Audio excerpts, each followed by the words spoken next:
Hi, I'm Eric Weiner. I'm a medical oncologist who has focused on breast cancer my whole career, both taking care of patients and doing research related to breast cancer. There are approximately 60,000 cases of DCIS in the United States each year.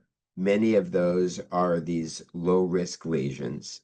And what is still unclear is whether, in fact, leaving that DCIS in place and only acting if and when it becomes an invasive cancer or when there's some change mammographically, whether that's to anyone's detriment. The study was conducted in Japan and was a study in which women who had low risk DCIS um, did not undergo surgery, did not undergo radiation, and were given tamoxifen alone.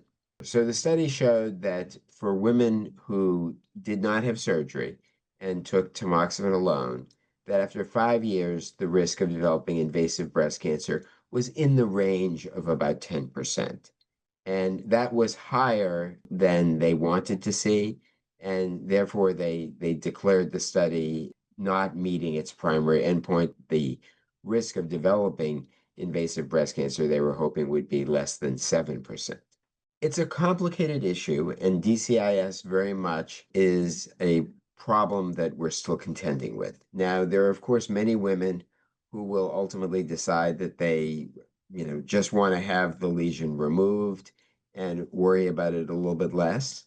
But even there's not a 0% chance that something will happen. In fact, there's some chance over time that either there'll be a recurrence of DCIS or of invasive cancer.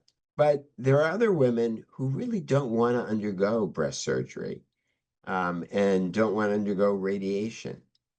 And for those women, I think we're going to have to very carefully think about the best approach. I think that this is one where there's still a great deal of debate. And in general, we think of DCIS as being something that is not remotely life-threatening. We certainly don't want it to become life-threatening, but it may be that doing a little bit less in the way of intervention will be something that gets embraced more and more in the future.